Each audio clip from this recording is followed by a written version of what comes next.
Open your cerebral cortex and shift your lobes into upper beta phase, because you are going to have Bitcoin knowledge transmitted directly into your vestibulocochlear.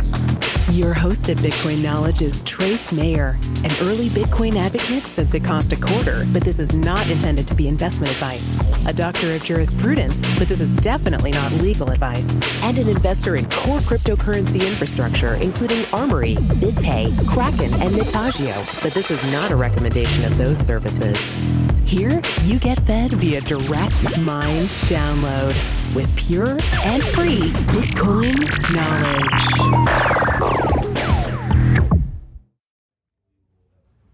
Welcome back to the podcast. We have the legendary Diego Gutierrez. He's in charge of the Bitcoin Foundation in Argentina, and he's coordinating all of the communities throughout Latin America. Welcome to the podcast, Diego. Thank you, Trace. Thank you for having me here. Can you give us a little bit of background about yourself, how you got into Bitcoin? Like, why do you find it so interesting, and why do you want to spend all this time and effort and energy building the communities? Well, I come from the web, from the early days of the web, and I was always looking for technology that would change society in deep ways. I found that in the web, and now that's completely realized. And for many years, I was looking for something that I would vibrate in the same way I did back in the mid-90s, early 90s. And in 2011, I got my first contact with Bitcoin, but the truth is I didn't get it. I mean, it was through a hacker friend of mine. We were playing around. And then 1 year later, Wences Casares, who is a friend of mine from my early days on the internet, called me and told me, Dieguito, that's how they call me, you have to look at this because this is amazing. It's going to change the world in many ways. You know, we did a small transaction. He sent me 5,000 Bitcoins. And of course, he asked them back right away. And when I saw the fluidity, of moving money through the Bitcoin network, I said, there's something to this. And then I went to read Eric Boris, a libertarian view on Bitcoin. And then I really understood, like, the full potential. Scope and ramification of this new information technology. Absolutely. And after that, I was like 15 days reading nonstop about everything, not only Bitcoin, but macroeconomics, because I don't have a financial or economics background, so I have to teach myself about it. Well, if you want to learn the truth about money, you have to learn it on your own. Like, nobody's going to teach you about this. People don't even know who invented the gold standard. That's just basic monetary science fact. And nobody knows who did that. Well, I mean, it's absurd. It's funny you mentioned that, because one of the first things I did is read the history of money. So read, how money evolved from the early beginnings, when paper money appeared, and the full history of money. And then you have the social impact, the social implications of Bitcoin. And then you have the technology side, which is for me much easier. With very disruptive technology, there's no way you can really understand it unless you start doing things. So right after that, 15 days, no sleep, reading about everything, I started trading Bitcoins on local Bitcoins with guys, because I wanted to know who was involved in Buenos Aires. So I went to cafes and meet the Bitcoiners from back then.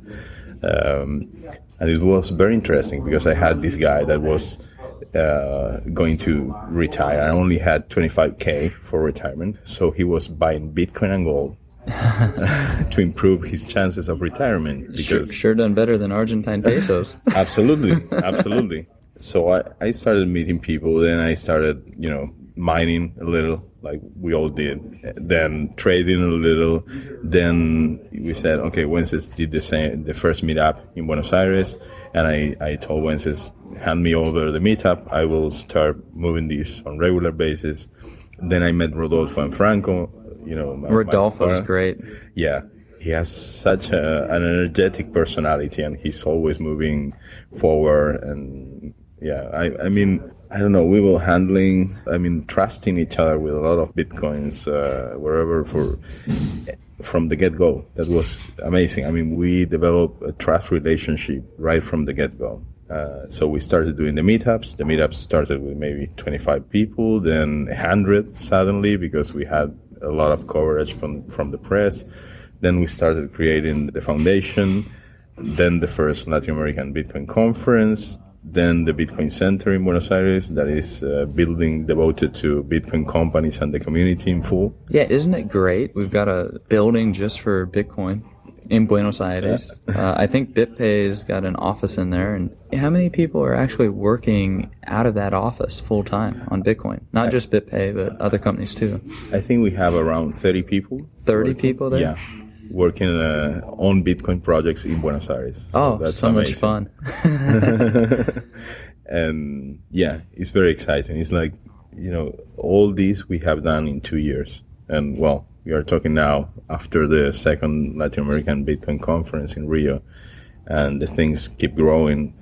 In parallel to the Argentinian community development, I started to contact and to set up meetups in all Latin America. Some of them I went there by myself. I went to Chile, to Montevideo, started the first meetups, kind of spreading the word, bringing the torch. I know. I brought part of the torch down to Argentina.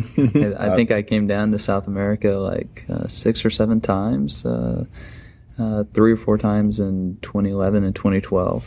So... yeah, well, I really like South America, to be honest. Like, a lot of people up in North America have never been here. They think it's the jungle. Like, Uruguay, that's the jungle, right? They don't understand that, like, actual standard of living down here in a lot of places is higher than the U.S. Like, got nicer cars, nicer food, nicer things to do, better weather.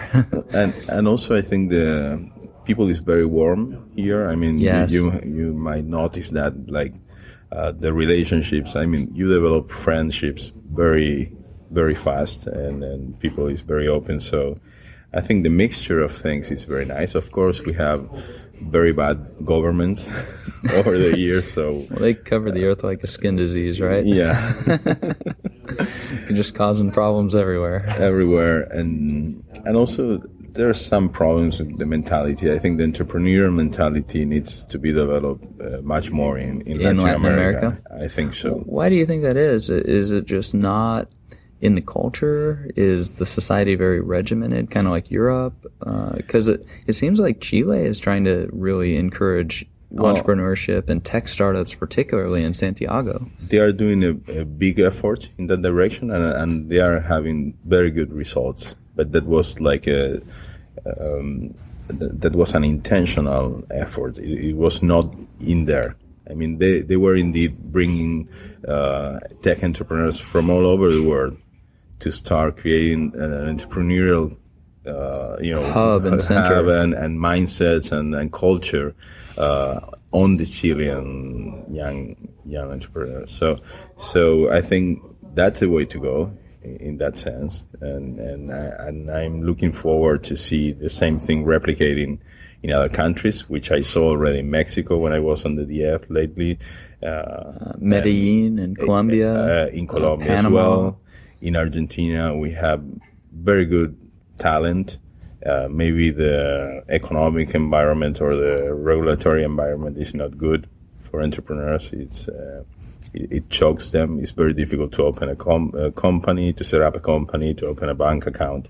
So it chokes the entrepreneurs that are operating legally, who want to be compliant with the relevant law. But it just creates more profitability for the more creative entrepreneurs.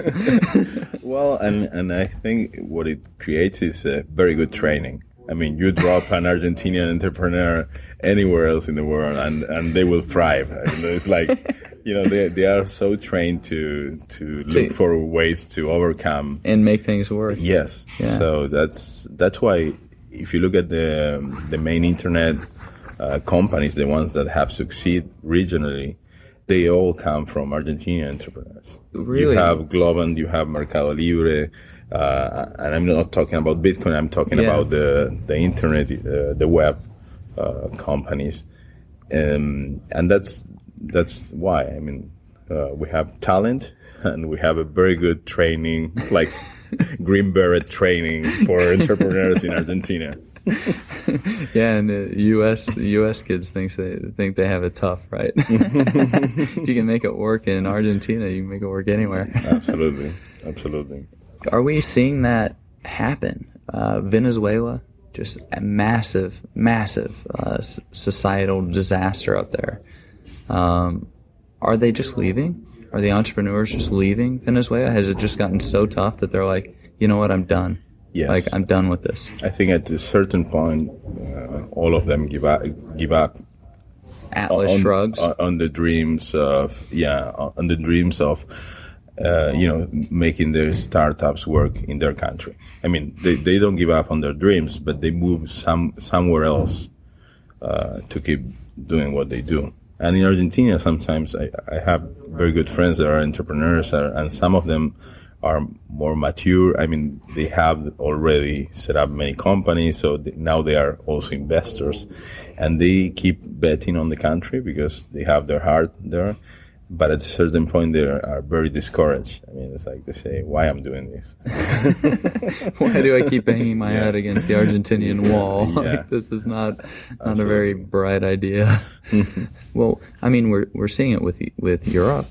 France had 700,000 people immigrate away. Spain, they're fleeing. Italy, they're fleeing. Venezuela. Are a lot of them coming to South America? Are they coming to Argentina, Brazil, Chile? I've seen, I can tell that we really have like a massive immigration, but I found some people from the Netherlands, some people from France. I don't know where they are going. I think Santiago de Chile is being a big target.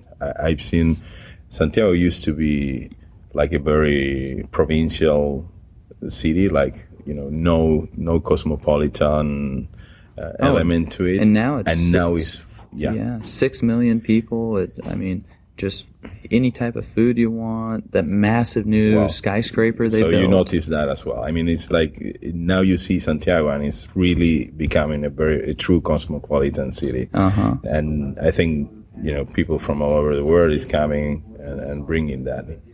So. Yeah, and Chile's got this shortage of labor.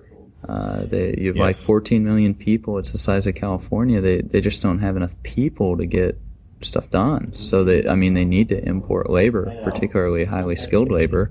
Yes, I was going to say that. I think what is lacking is mostly qualified labor there. So and oh man, Chile is just such a beautiful, nice country and extremely safe. I feel very safe in Chile. More safe than I do in most of the U.S., to be honest. Oh, really? Yeah, I feel safer in Chile than I do in Los Angeles or New York City or Chicago, Washington, D.C. Yeah.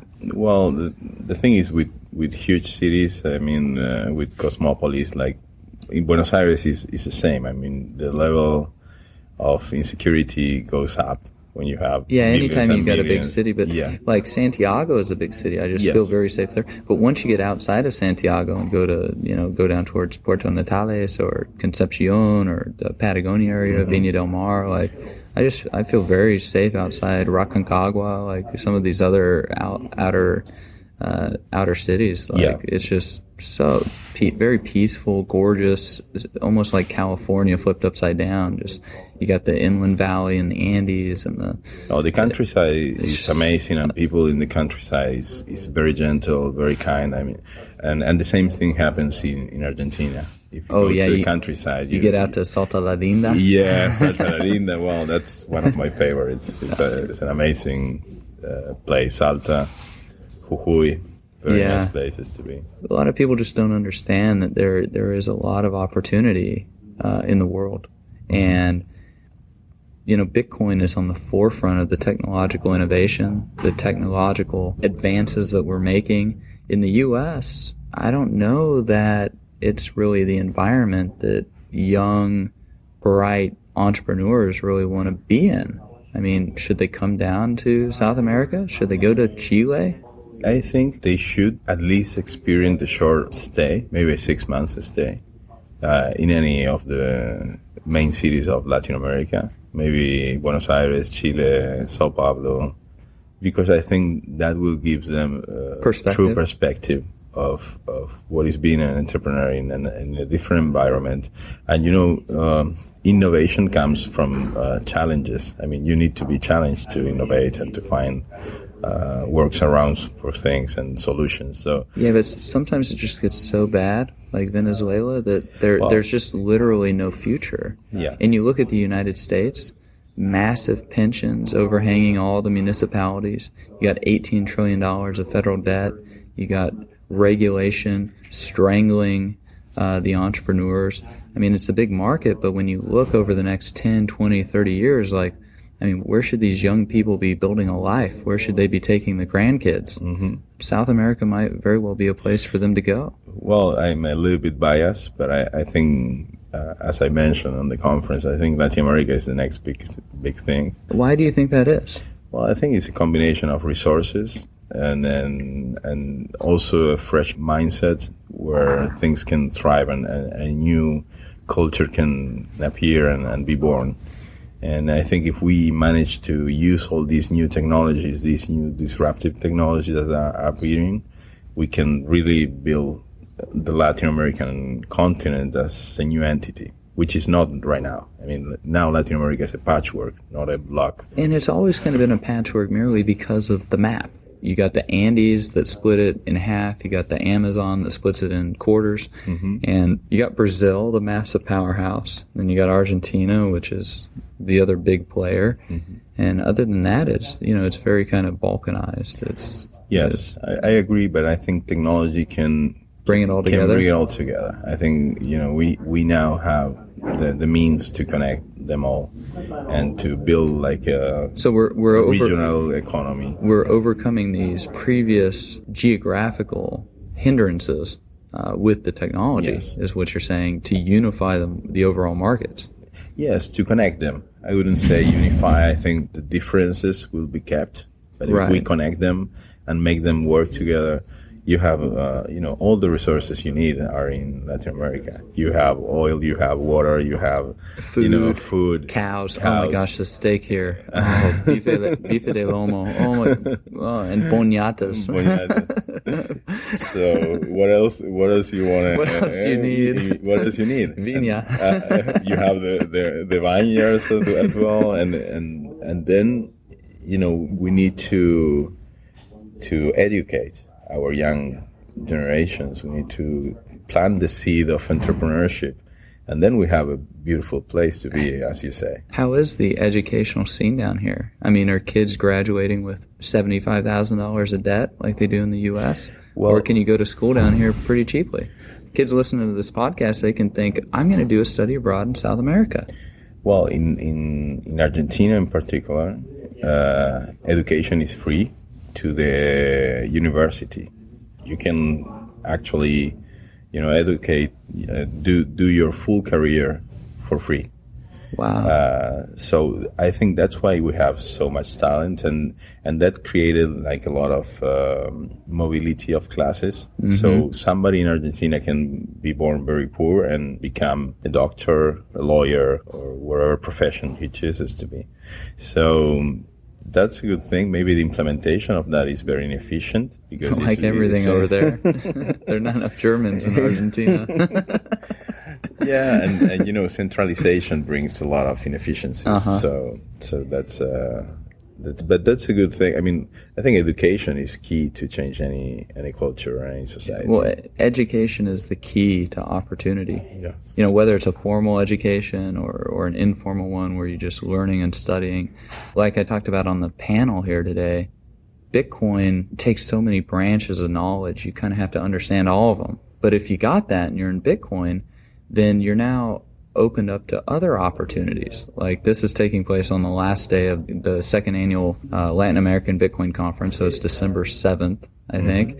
And MadeSafe had done their IPO almost a year ago at 2.1 cents US. And today they're trading at about 6 cents US. And they've also tripled in terms of Bitcoin, the amount of Bitcoin you would have bought your MadeSafe for. But using and understanding and protecting your MadeSafe coins is even a step above Bitcoin. And so we're seeing that you almost have to have this cumulative effect of knowledge. I mean, you have to understand all this stuff, and then you can get Bitcoin. And once you get Bitcoin, then you can do MadeSafe coin. And there are just big returns happening all over the place. And who knows where MadeSafe might end up going. It seems to be getting some speculative fever, and everybody loves to chase the rabbit, you know? So, I mean, it might really get some legs and run. We'll see by the time this podcast gets edited and published. But you hit on such an important key there, that we have this opportunity to get education, to get experience traveling all over the place, to just see what's really going on, and not just let life happen to us, but to really kind of design what we want out of our life. Well, you took the words out of my mouth, because I don't see changes in society coming from confronting governments or going through the actual political system. I see the true change, coming from building new structures that have a different organization, and those structures will come from these new disruptive technologies. So they will be structures built, surrounding these new technologies. So that's part of the vision that pushed me. You were asking me why I devote so much time to Bitcoin in my non-for-profit activities. And the truth is that I decided not to confront the actual system, but to help build a new system with different rules, using technology, using, the entrepreneurial spirit and the values I vote for, nonviolence and other stuff that I respect. It's very interesting, because with the strangling of the Bitcoin industry in the U.S. and just the overall overhang of legacy institutions that's really crushing the next generation in terms of their earning power. I saw on CNN they did a poll or study or something, and people 34 years and younger are earning 20% less than they did 10 years ago.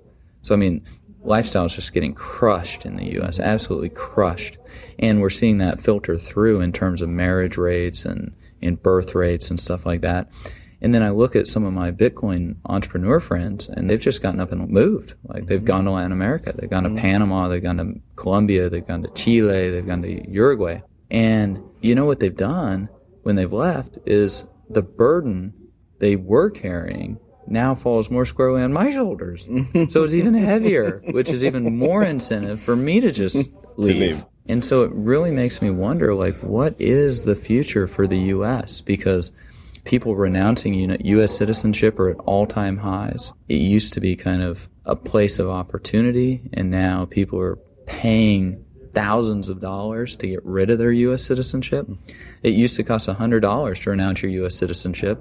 Then they raised the fee to $450. Then they just raised it again to $2,350. That doesn't have anything to do with your tax returns or anything. That's just for them to process the form. They charge you $2,350 to get rid of this blue piece of paper. Of course, they are using that to create a negative incentive to do so, I imagine. No? If anything, it's just more of a warning sign that, hey, get out while you can. They might raise the cost to $500,000. Like, they like their slaves. You're taxed on worldwide income, regardless of where you live. Yeah. You could have never set foot ever in the United States and still be liable for U.S. income taxes. Because one of your grandparents could have been a U.S. citizen somehow. They could have immigrated somewhere, had a child, and then that person could have gotten married and had you, and you're going to be a U.S. person because your parent is a U.S. person because your grandparent was a U.S. citizen 70 years ago. I mean, it's really kind of absurd. And in that situation, even if you go to Uruguay to live, you still would have to pay taxes. You would still be liable for U.S. taxes. Yeah. And even worse, you wouldn't be able to get bank accounts in Uruguay because of FACTA. They're no longer taking U.S. Customers, so you can't pay your electricity bill. The albatross of U.S. citizenship is really getting pretty heavy, and yet South America offers, a lot of opportunity here on the other side of the coin. Absolutely. I think what you're mentioning is, for me, part of that old structure that for me, is part of the past. It's obsolete. We still have it. But in the meantime, I think the best we can do is build on the side. build something new, build something more fair with these new wonderful technologies we had in the last 20 years, which I think we are very fortunate to have. I mean, how many humans in history have seen not one or two revolutions, but multiple revolutions at once? I mean, we just have so much change as we move into this information age. What effect are you seeing as you build these communities throughout Latin America? You're focused out of Argentina, but you've obviously been up to Uruguay and Brazil, Colombia, Chile, Peru, Mexico. Like, what effect are we seeing from kind of uniting all these communities? Well, the trust bonds that are being built are creating new businesses as well. So that's one part, the business thing. So businesses in Argentina started to do partnerships with business in Mexico, and that happened because of the last conference we made last year. And then Chilean companies started to talk to Peruvian companies and to Mexican companies. So we see that all these bonding start generating business opportunities, and new business are being born. And then on the human level, also, I think we are creating like trust relationships that enable us to do something like what we just did. I mean, we co-organized this Latin American Bitcoin conference with the Brazilian Bitcoin Foundation. And of course, as we had experience and the knowledge, we put most of the effort, but at the end they were heavily involved. And the final feeling is that we made this together. So now we have like a trust bond that is very, very strong, and we can build on top of that. Because at the end, you know, you don't do business just with money. You do business with people. Yeah. So business and anything you can do. Because money is a reflection of human work or energy in any form. So at the end, I think we are creating this human network that will enable us to do whatever things we want to do in the region, and then to overcome the challenges that are ahead of us. Well, on that note, thank you so much for getting all this organized. We've had Diego Gutierrez from the Bitcoin Foundation in Argentina. Thanks so much for being on the podcast. Thank you very much for inviting me, Trace. Be sure to get a copy of the free Bitcoin Guide at freebitcoinguide.com. Got a question or suggestion? Record your voice at bitcoin.kn. Don't be shy. To help the show, share bitcoin.kn with friends, post about it on Reddit, and otherwise spam the interwebs. Your iTunes comments and 5-star reviews are very important to us. Please continue tuning in to the Bitcoin Knowledge Podcast, where we release interviews with the top people in the Bitcoin world. Now take some choline and let that Bitcoin knowledge consolidate.